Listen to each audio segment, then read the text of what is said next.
ಮಾತಾಡ್ರಿ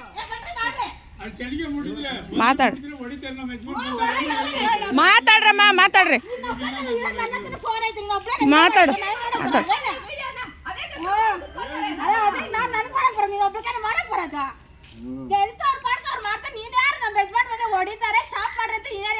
ನಾನು ಹೇಳಿಲ್ಲ ಹೋಗಮ್ಮ ಹೌದು ಹೌದು ಆಯ್ತು ಹೋಗ್ರಿ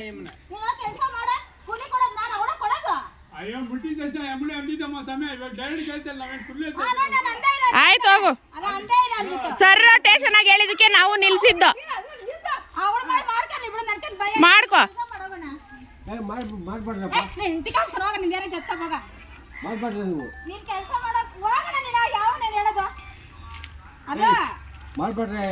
ಏ ಬಿಡಪ್ಪ ಸ್ಟೇಷನ್ ಆಗಿ ಬರ್ತಾರೆ ಅವ್ರು ಪೊಲೀಸರು ಬರ್ತಾರೆ ಬಿಡ ಪೊಲೀಸರು ಬರ್ತಾರೆ ಸುಮ್ಮನೆ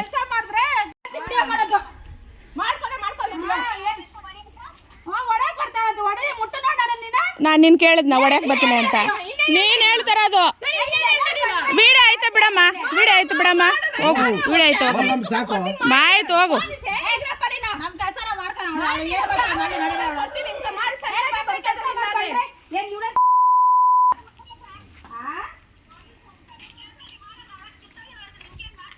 ಅದೇ ನಮ್ ಕೆಲಸ ನಾವು ಮಾಡ್ಕೊಂತೀವಿ.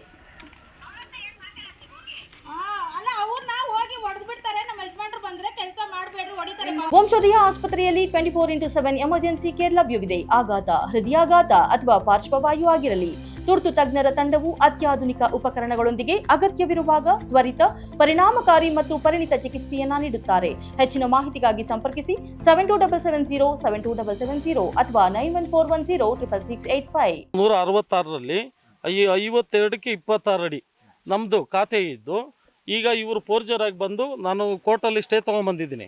ತೊಗೊಂಬಂದು ಇವ್ರು ಫೋರ್ಜರಾಗಿ ಬಂದು ಮನೆ ಕಟ್ತಾ ಇದ್ದಾರೆ. ಸ್ಟೇಷನ್ಗೆ ಹೋದರೆ ಪೊಲೀಸ್ನವರು ನಮ್ಗೆ ಆಪೋಸಿಟ್ನವ್ರಿಗೆ ಕುಮ್ಮಕ್ಕೆ ಕೊಡ್ತಾ ಇದ್ದಾರೆ. ಕಟ್ಟೋಗಮ್ಮ ಅಂತ ಹೇಳಿದ್ದಾರೆ. ಅವರೇ ಆ ಧೈರ್ಯದಿಂದನೇ ಕಟ್ಸ್ತಾ ಇರೋದು. ಪಿ ಡಿ ಅವರು ಬಂದು ಅಳತೆ ಮಾಡಿಬಿಟ್ಟು ಹೋದ್ರು. ಅವ್ರು ಅಳತೆ ಮಾಡಿಬಿಟ್ಟು ಇವರು ಗಲಾಟೆ ಮಾಡಿದ್ದಕ್ಕೆ ನೀವು ಕೋರ್ಟಲ್ಲಿ ತೊಗೊಂಬಂದು ಸ್ಟೇ ತೊಗೊಂಬಂದು ಯಾರಿಗಾಗುತ್ತೆ ಡಾಕ್ಯುಮೆಂಟ್ ಯಾರಿಗಿದೆ ಅವ್ರಿಗಾಗುತ್ತೆ, ಅಲ್ಲಿ ತನಕ ಸುಮ್ಮನೆ ಇದ್ಬಿಡಿ ಅಂತ ಹೊರಟ್ಬಿಟ್ರು. ಅವ್ರು ಫೈನಲ್ ಮಾಡಿ ಹೋಗಿದ್ದಾರೆ. ಆದರೆ ಇವರು ಹೊಸಕೋಟೆ ಪೊಲೀಸ್ನವರು ಇವ್ರ ಹತ್ರ ಸಾಮೀಲಾಗಿ ಇವ್ರ ಹತ್ರ ದುಡ್ಡು ತೊಗೊಂಡು ನಮಗೆ ಕಿರುಕುಳ ಕೊಡ್ತಾ ಇದ್ದಾರೆ ಸ್ವಾಮಿ. ಈಗ ಏನಾಗಬೇಕು ನಿಮಗೆ? ನಮಗೆ ನ್ಯಾಯ ಬೇಕು ಸ್ವಾಮಿ. ನಮಗಿಷ್ಟು ಪೊಲೀಸ್ನವ್ರ ಮುಖಾಂತರ ನ್ಯಾಯ ಸಿಗಲಿಲ್ಲ. ಅದಕ್ಕೆ ನಾನು ನಿಮ್ಮ ಮೀಡಿಯಾ ಮೊರೆ ಹೋಗಿದ್ದೀನಿ. ನ್ಯಾಯ ಸಿಗಲಿಲ್ಲ ಅಂದರೆ ನಾಳೆ ಇಷ್ಟೊತ್ತಿಗೆ ನಿಮ್ಮನ್ನು ರಿಟರ್ನ್ ಕರೆಸ್ತೀನಿ, ಪಾಯ್ಸನ್ ತೊಗೊಂಡು ಸಾಯ್ತೀನಿ. ನಿಮ್ಮ ಮುಂದೆ ಓಪನ್ ಚಾಲೆಂಜ್. ಸರ್ SP ಅವ್ರಿಗೆ ನಮ್ಮ ಮನವಿ ಕೊಟ್ಟಿದ್ದೀನಿ ಸರ್. ಸರ್ ಫೋನ್ ಮಾಡಿದ್ರು. ಫೋನ್ ಮಾಡಿದ್ದಕ್ಕೆ ಸರ್ಕಲ್ ಇನ್ಸ್ಪೆಕ್ಟ್ರಿಗೆ ಮಾಡಿದರು. ಸರ್ಕಲ್ ಇನ್ಸ್ಪೆಕ್ಟ್ರ್ ಏನು ಹೇಳ್ತಾರೆ, ಆಕೆಗೆ ಗಂಡ ಇಲ್ಲ ಅಂತಂತ ಹೇಳಿ ಫೋನ್ ಕಟ್ ಮಾಡಿದರು ಸರ್. ನಾವು ಇನ್ಯಾರ ಮರೆ ಹೋಗಬೇಕು? ಕೋರ್ಟನ್ನೇ ಉಲ್ಲಂಘನೆ ಮಾಡಿದ್ದಾರೆ. ಇದು ಈ ಪೀಸು ಸರ್ 170ರಲ್ಲಿ ಅವ್ರಿಗಿರೋದು 25ಕ್ಕೆ 33 ಅಷ್ಟೇ ಇರೋದು ಅವ್ರದ್ದು ಖಾತೆ ನಂಬರು. ನಂದು ಒರಿಜಿನಲ್ ಇದೆ ರೆಕಾರ್ಡು. ಅವ್ರ ಹತ್ರ ಏನಾದರೂ ಇದು ಕೋರ್ಟಲ್ಲಿ ಸಬ್ಮಿಟ್ ಮಾಡಲಿ, ಫೈಟ್ ಆಗಲಿ. ನಾಳಿನ ದಿವಸ ಯಾರಿಗೆ ಆಗುತ್ತೋ ಅವ್ರು ಕಟ್ಕೊಂಡ್ಲಿ. ಅಲ್ಲಿ ತನಕ ನಿಲ್ಲಿಸ್ಬೇಕಲ್ಲ ಸರ್ ಕೆಲಸ. ಕೋರ್ಟ್ಗಿಂತೂ ದೊಡ್ಡವರ ಇವರು ಪೊಲೀಸ್ನವರು. ಇವರು ಕೋರ್ಟು ಸ್ಟೇ ತಂದು ಉಲ್ಲಂಘನೆ ಮಾಡಿ ಫೋರ್ಜರಾಗಿ ಮನೆ ಕಟ್ತಾ ಇದ್ದಾರೆ. ನಮ್ಗೆ ಅನ್ಯಾಯ ಆಗಿದೆ. ಇಲ್ಲೆಲ್ಲ KDB ಬಂದಿದ್ದರಿಂದ ಇದನ್ನು ಮಾರ್ಬಿಟ್ಟು ಹೊರಟ್ಬಿಡೋಣ, ಬೋಗಸ್ ಮಾಡಿಸ್ಬಿಟ್ಟು ಅಂತಂತೆ ರೆಡಿ ಇರೋದು. ಯಾರೋ ನಮ್ಮ ಆಪೋಸಿಟ್ನವ್ರು ರೂಪ ಅವರು. ನಮಗೆ ಪ್ರಾಣ ಬೆದರಿಕೆ ಇದೆ, ಪೊಲೀಸ್ನವ್ರ ಕಡೆಯಿಂದನೂ ಬೆದರಿಕೆ ಇದೆ. ಇದಾಗಲಿಲ್ಲ ಅಂತಂದರೆ ನಾಳೆ ನಾನು ಪಾಯ್ಸನ್ ತೊಗೊಂಡು ನಿಮ್ಮ ಮೀಡಿಯಾ ಮುಖಾಂತರನೇ ಪಾಯ್ಸನ್ ಕುಡಿಯೋಕ್ಕೆ ನಾನು ರೆಡಿ ಇದ್ದೀನಿ. ನನಗೆ ನ್ಯಾಯ ಬೇಕು ಅಷ್ಟೇ ಸ್ವಾಮಿ. ಜ್ಯೋತಿ ಅಂತ. ಈ ಲ್ಯಾಂಡು ಸರ್ವೆ ನಂಬರು 166ರಲ್ಲಿ 52 ಅಡಿ 26 ಪೂರ್ವ ಪಶ್ಚಿಮ ಉತ್ತರ ದಕ್ಷಿಣದಲ್ಲಿರುವ ಮುನ್ಶಾಮಪ್ಪ ಅವರ ತಂದೆ ಮೇಲೂರಪ್ಪನವರಿಗೆ ಸೇರಬೇಕಾಗಿರೋ ಜಮೀನು. ಅವರು ಸೊಸೆ ಆಗಿರೋ ನಾನು ಮತ್ತು ನಮ್ಮ ಯಜಮಾನ್ರು ರವಿ ಅಂತ. ಇದ್ರಿಗೆ ಎಲ್ಲ ಡಾಕ್ಯುಮೆಂಟ್ಗಳೆಲ್ಲ ತೊಗೊಂಬಂದು ಸ್ಟೇ ಆರ್ಡ್ರ್ ತೊಗೊಂಬಂದು ನೋಡಿಸಿದ್ದೀರಿ. ಟೇಷನಲ್ಲಿ ಕೊಡೋಕೆ ಹೋಗಿದ್ದಕ್ಕೆ ಅವರು ಟೇಷನ್ ಕಡೆಯಿಂದ ನಮಗೆ ನಿನ್ನೆ FIR ಬುಕ್ ಮಾಡಿ ಒಳಗೆ ಹಾಕ್ತೀರಿ ಅಂತ ಬೆದರಿಕೆ ಕೊಡ್ತಾರೆ. ನಾವು ಕೇಳಿದ್ರಿ, ಹಿಂಗಿದೆ ಸರ್ ಡಾಕ್ಯುಮೆಂಟ್ ನೋಡಿ ಅಂತ ಹೇಳಿದ್ರಿ. ಅಲ್ಲಿ ಬಂದಿರೋ ಸಂಜೀವ್ ಗೌಡ ಮತ್ತು ಇನ್ನೊಬ್ಬ ಅವರು ಅಪ್ಲಿಕೇಶನ್ ತೊಗೊಂಡಿರೋ ಯಾರು ಮುನ್ನಾರಾಯಣಪ್ಪ ಅನ್ನೋರು ತುಂಬ ಕುಮ್ಮಕ್ಕೆ ಕೊಡ್ತಾರೆ. ನಮಗೆ ನಮ್ಮ ಯಜಮಾನ್ರು, ನಾನು, ನಮ್ಮ ಮಾವ ಬಿಟ್ಟು ಇನ್ಯಾರೂ ಇಲ್ಲ ಸರ್. ಅವ್ರು ನಮ್ಮೂರವರೇ. ಮುನ್ನಾರಾಯಣಪ್ಪ ಅನ್ನೋರು ನಮ್ಮೂರವರೇ. ಏನೇ ಒಂದು ಅರ್ಜಿ ತೊಗೋಬೇಕಾದ್ರೆ ನಾವು ತೊಗೋಬೇಕು, ಇಲ್ಲ ರೂಪ ಅನ್ನೋರು ತೊಗೋಬೇಕು. ನಮ್ಮ ದಾಖಲೆ ಕೊಡ್ತೀನಿ ಸರ್. ಅವರು ಮುನ್ನಾರಾಯಣಪ್ಪ ಅಂತ ತೊಗೊತಾರೆ.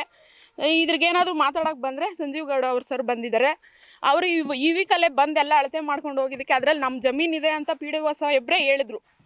ಆಯಿತು, ಒಂದು ವಾರ ಬಿಟ್ಟು ಏನು ಅಮೌಂಟ್ ಕೊಡಬೇಕಾ ಕೊಟ್ಬಿಡಮ್ಮ, ಕೊಡ್ತೀನಿ, ಆ ಪ್ಲೇಸ್ ಬಿಟ್ಬಿಡಮ್ಮ ಅಂತ ಕೇಳಿದ್ರು. ನಮಗೂ ಮಕ್ಕಳಿದಾರಲ್ಲ ಸರ್, ನಮ್ಮ ಆಸ್ತಿಗೆ ನಾನು ಬರಬೇಕಲ್ವಾ. ನನಗೆ ಬೇಡ ಸರ್, ನಂಗೆ ಜಮೀನೇ ಬೇಕು, ನಿಮ್ಮದು ಸೈಡಲ್ಲಿ ಇದೆಯಲ್ಲ ಅದನ್ನ ಕಟ್ಕೊಳ್ರಿ ಅಂತ ನಾವು ಹೇಳ್ಕೊಂಡು ಬಂದುಬಿಟ್ರಿ. ಮತ್ತು ರೀಸೆಂಟ್ ಒನ್ ವೀಕು ಏನೂ ಕಷ್ಟ ಇದು ಮಾಡಿಲ್ಲ, ಬಿಲ್ಡಿಂಗ್ ಏನು ಕಟ್ಟಿಲ್ಲ, ನೆನ್ನೆಯಿಂದ ಸ್ಟಾರ್ಟ್ ಮಾಡಿದ್ದಾರೆ. ಸ್ಟೇಷನಲ್ಲಿ ಎಲ್ರಿಗೂ ಗೊತ್ತು ಸರ್, ಪೊಲೀಸರು ಬಂದು ಅಳತೆ ಮಾಡ್ಕೊಂಡು ಹೋದ್ರು. ಅವರು ಹೇಳ್ತಾರೆ ನಿಮ್ಮ ಡಾಕ್ಯುಮೆಂಟ್ ಪಕ್ಕ ಇದೆ, ಅವ್ರದ್ದು ಇಲ್ಲ ಏನು ಇಲ್ಲ ಅಂತೇಳಿ ಇಷ್ಟು ದಿನ ನೆನ್ನೆಯಿಂದ ನಮ್ಮ ಕಡೆ ರಿವರ್ಸ್ ತಿರ್ಕೊಂಡಿದ್ದಾರೆ ಸರ್. ಡಾಕ್ಯುಮೆಂಟೇ ಚೆಕ್ ಮಾಡಲ್ಲ ಸರ್ ನೀಟಾಗಿ. ಸ್ಟೇ ಆರ್ಡ್ರ್ ತಂದರೆ ಅದಕ್ಕೆ ರೆಸ್ಪಾನ್ಸೇ ಇಲ್ಲ ಸರ್. ಸರ್ ನಮ್ದು ಏನಾಯ್ತೋ ಜಮೀನು ನಮ್ಗೆ ಅಷ್ಟು ಕೊಡಿಸಿ ಸರ್, ನಮ್ಮ ಮಾವ ಕಡೆಯಿಂದ ಏನಾಯ್ತೋ ಅದನ್ನು ಕೊಡಿಸಿ, ನ್ಯಾಯ ಬೇಕು. ಇಲ್ಲಾಂದರೆ ಅವ್ರ ಹೆಸರೆಲ್ಲ ಬರ್ದಿಕ್ಬಿಟ್ಟು ನಮ್ಮ ಮನೆಯವರೆಲ್ಲ ಸತ್ತೋಗ್ಬಿಟ್ರೆ ಆವಾಗ ನೆಮ್ಮದಿಯಾಗಿ ಅವ್ರು ಇರ್ತಾರೇನೋ ಗೊತ್ತಾಗ್ಬೇಕು ಸರ್, ಅಷ್ಟೇ. ನಾವು ಬೇರೆಯವ್ರದ್ದು ಹೋಗಿಲ್ಲ ಸರ್.